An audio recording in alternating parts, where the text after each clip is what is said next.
With Juan Gonzalez. And welcome to all of our listeners and viewers around the country and around the world. In recent weeks, the Obama administration has been touting a strategy of reconciliation with the Taliban in Afghanistan. Earlier this month, the administration said it was backing peace talks between the Afghan government and the Taliban. Speaking at a NATO summit in Brussels, Defense Secretary Robert Gates said the U.S. supports Afghan reconciliation. We've always acknowledged that reconciliation has to be a part of the solution, ultimately, in Afghanistan, and we will do whatever we can to support that process.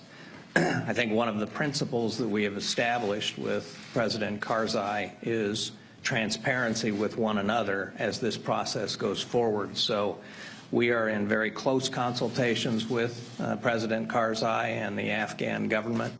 A few days later, the New York Times reported that U.S.-led forces allowed senior Taliban leaders to enter Afghanistan for meetings with Afghan leaders in Kabul.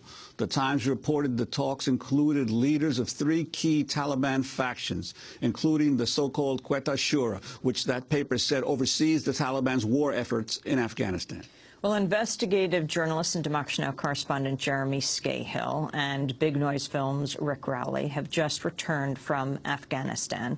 They were not embedded for 2 weeks. In a new article in The Nation magazine, Jeremy describes how brutal raids by U.S. Special Operations Forces are sabotaging the political strategy of the Obama administration claims to support in Afghanistan. The article is called Killing Reconciliation. Jeremy Scahill and Rick Rowley join us here in our studio just after returning from Afghanistan. It's great to see you back safe and sound, both of you. Thank you. So tell us what's happening in Afghanistan.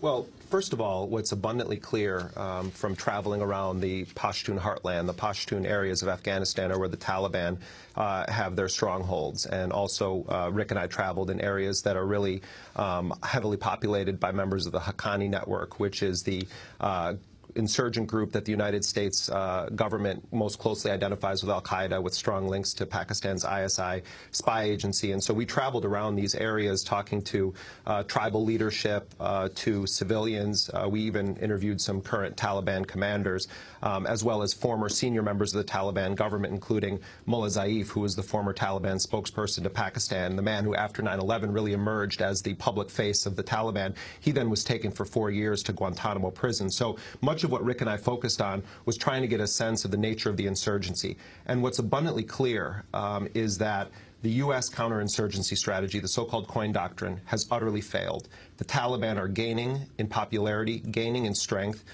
The leadership of the Taliban acknowledged that the so-called targeted killing campaign of senior Taliban leadership has been successful, but they say that it's only producing new generations of leaders within the Taliban that are actually more radical than the previous generation. In fact, when we talked to Mullah Zaif, who's under house arrest in Kabul, he has Hamid Karzai's military forces in front of his house, and when we entered there, they went nuts about Rick's camera, and they tried to sort of grab his camera from him, and then we entered Mullah Zaif's house and we interviewed him, and what he was saying is, look, if you kill all of the old school Taliban leaders, people who actually were a part of a government that had diplomatic relations with Muslim countries, that knew how to negotiate, you're not going to like what you create in that, because this new generation, and he said to us, I know this new generation, they're more radical. And evidence of this can be found in the fact that when Mullah Muhammad Omar, who all the Taliban people we talked to is still running the show, still issuing orders through the shadow governors that the Taliban has. All over the country they have a shadow government. And in many cases, local people go to that shadow government instead of the Karzai government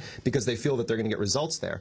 But what they were saying is that within this structure, when they try to give orders to new commanders, sometimes it's met with hostility from the new generation of Taliban. A few months ago in Paktia province, which is a Taliban area just outside of Kabul, Mullah Omar sent an emissary to a new Taliban commander to try to say that you're violating some of the rules of Taliban combat, and they literally murdered his emissary. So to give you a sense of what's happening, what the United States is doing through its night raids, where they're going into people's homes, they're corralling women, which is just anathema to the culture there, into one room, hooding men, zip-tying their arms, helicoptering them to secret prisons. What they're doing is they're enraging populations throughout Afghanistan that wouldn't necessarily support the Taliban. So what you see happening is that the United States says, we're here to win hearts and minds. Their targeted killing campaign, the reliance on bad information from individuals in Afghanistan who are accusing their neighbors of being Taliban to settle personal grudges. The perception is that the United States government is just on a killing spree there, that they rarely get the right people. The Karzai government is utterly corrupt to the bone and exists only for the purpose of facilitating corruption. When you combine those things and then you look at the rhetoric coming from the Obama administration, the military, that we're there to win hearts and minds, you realize that the single greatest blows being dealt to the stated U.S. strategy in Afghanistan are being dealt by the U.S. itself through this targeted killing campaign. Well, Jeremy, you begin the article talking about, in The Nation, talking about Mullah Saib Jan, who apparently was offering to turn in his weapons with his fighters as part of the reconciliation campaign, and then you document what happened to him as an example of the contradictory U.S. policy. Right. Well, when Rick and I were traveling down into these areas, we, by chance one day, were escorted by the son of a tribal leader in Logar province, and as we were coming back to Kabul after doing some stories and interviews that day, the driver just sort of said to us in passing, we were discussing, you know, how local people are increasingly supporting the Taliban, even though they wouldn't be predisposed to do that. And he said, well, you know, for instance, there was this imam that was killed in our area, and he had actually reconciled with the government. And you know, being journalists, Rick and I, just, you know, we'd never heard this before, and we started asking more questions, and we dropped what we were going to do the next day. We said we want to go to that imam's house. So we went to the home and we interviewed the sons of this man. And the story, Juan, basically is that last March, this guy who was a Taliban imam, Mullah Sahib Jan, entered the process of reconciliation with the Karzai government, brought in 50 Taliban fighters. They brought in a string of weapons that they handed over to the government. And then this mullah, this former Taliban imam, took a position with the local reconciliation council in Logar province. And according to the officials there that Rick and I interviewed, they would send him out into hardcore Taliban areas to try to preach to the Taliban that there were benefits to joining the government. They were offering them housing, jobs, and economic support in return for handing in their weapons. Well, 10 months later, Mullah Sahib Jan's bullet-riddled body was found about 500 yards from his house by his sons, who were escorted there by U.S. Special Operations Forces who had raided their home and gunned down Mullah Sahib Jan in the middle of the night. They tied up his sons. They put the women into one room. They kept his sons blindfolded and handcuffed for about 6 hours. And then a translator came to them and showed them a picture. And they said, this is the man that we killed. And it was their father.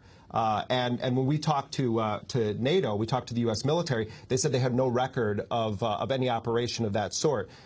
You know, anybody who knows anything about what's happening right now in Afghanistan knows that these night raids and these targeted killings go down all the time. And pretty much the only time that NATO puts out a release on it is if they're forced to do it by journalists proving that something took place, or if they think it benefits their psychological operations war. So the point of the story of Mullah Sahib Jan, and this is the takeaway that Rick and I had from this, was that if the United States is killing the very people who are doing what they say they should do, which is to reconcile, then the message that they're sending to people throughout Afghanistan is none of you are safe. Even if you leave the Taliban, you could be killed also in a targeted night raid. And Rick, you've been to Afghanistan before. What have the biggest change that you've noticed in this trip?